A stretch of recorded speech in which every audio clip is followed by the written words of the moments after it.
So hello guys, welcome back to this new lecture of our this course security controls types. We are going to discuss in this session. There are three types of control types, like administrative, technical and physical. So these types we are gonna see in this lecture. So let's get started.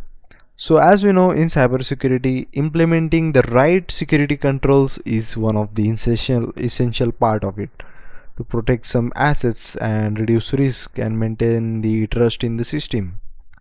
These controls are typically categorized into three primary types, like administrative, technical and physical, and each of these plays a unique role in defense system in depth strategy. So let's begin with the our first type, that is the administrative control. So what is administrative control? It is also known as the management control. These are the policies, procedure and the guidelines that governs how security is managed across the organizations. They define how people behave, what rules they follow, and how compliance is enforced. Examples include security awareness training and incident response policies, password policy, and acceptable use policies. So there are also some awareness checks, like background checks and risk assessments, and these controls do not rely on technology but they rely on governance and human behavior. They are especially important for shaping organizational culture and setting the tone of the top. Like next we have the technical controls, and in this technical controls, it is also referred to as logical controls, and this generally involves a use of technology to protect systems and data. They are enforced automatically by hardware or software solutions. Like you can see examples like we use include in our systems in day-to-day life, like firewalls, antivirus softwares, IDS, encryption and access control systems, as we know that. And this is how it works, like with the multi-factor authentication and network segmentation also. So there are some technical controls that are some faster, scalable and essential for defending against some active threats, and they are what most people immediately associate with cybersecurity. But without the support of strong administrative and physical measures, they are incomplete. And let's see our third control, that is the physical control. Physical control is nothing but it protects the physical infrastructures and facilities from the unauthorized physical access, theft or damage.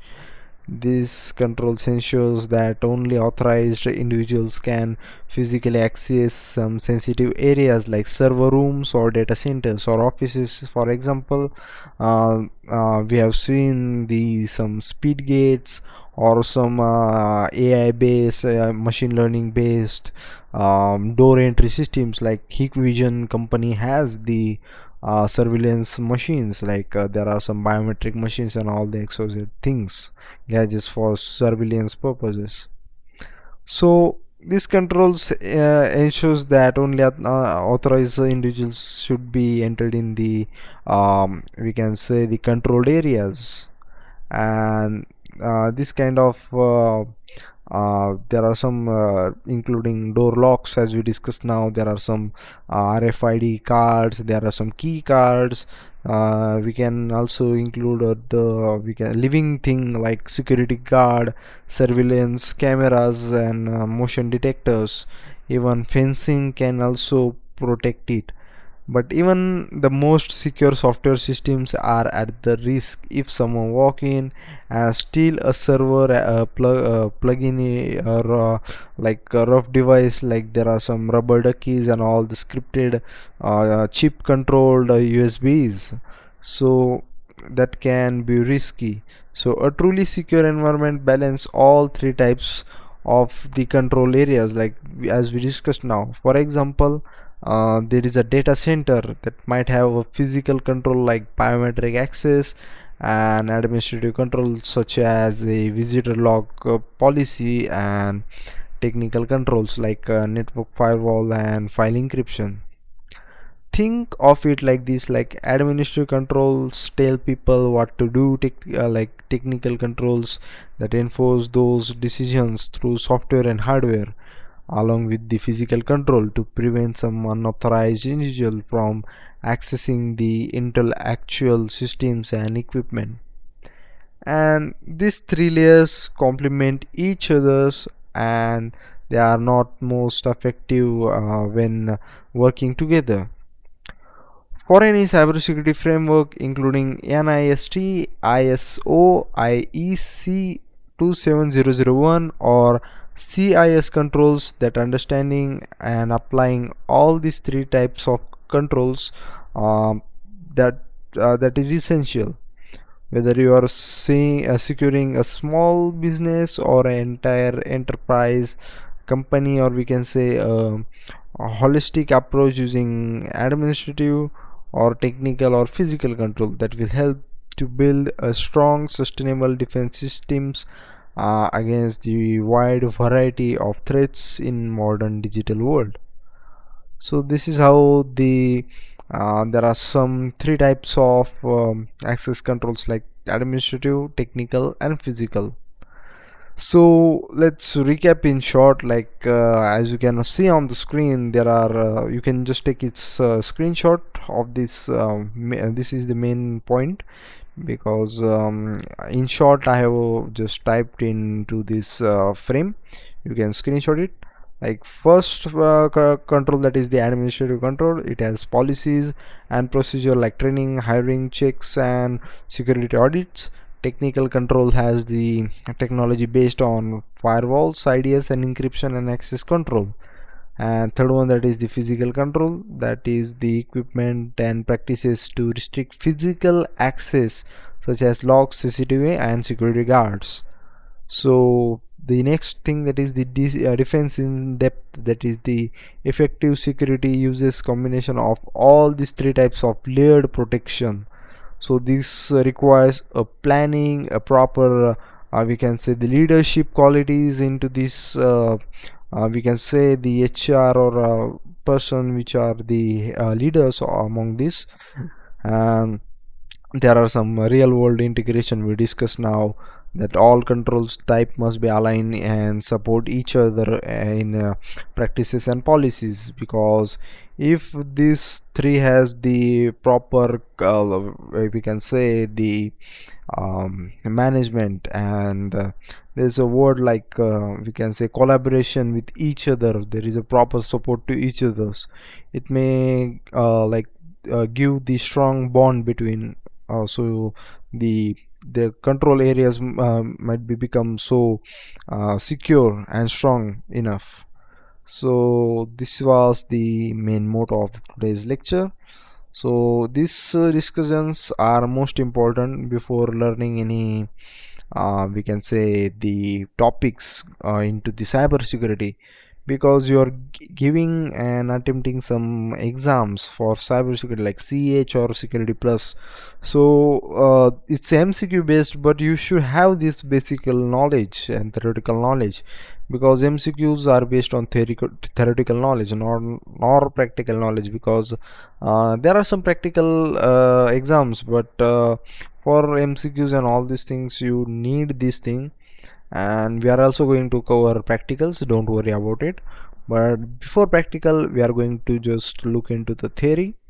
And if you are just a beginner and you want to know about the hackers and all the rules and regulations, we have a course for it. It is named as ethical hacking beginners, as you can see on the screen. Just a second, I'll just tell you the exact link for it. uh, just for wait for a while. The name is of that course is the Hackers Blueprint Fundamentals for Beginners.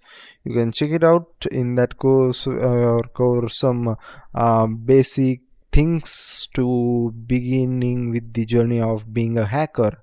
In that we are discuss the all the rules, regulation, policies, and all the things which is important to get started or get learned before the being a hacker, because there are some safety rules for there are some legal policies across all the companies, and security policies compliance, we will discuss that.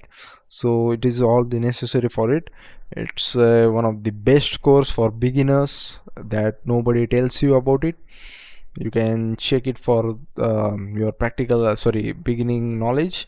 If you want the practical knowledge full of practical, and there is another course in my bio, you can check it out. The name of that course is Ethical Hacking and Cybersecurity with Digital Forensics. You can check it out too. It has completely practical sessions, more less theory. There is only 20 to 10 something percent theory, and all the things are like practicals only. That is fully practical covered. And there is another courses like AI web development and C with programmers. If you are interested, you can check it out. It's not compulsion, but you can check it out if you are interested.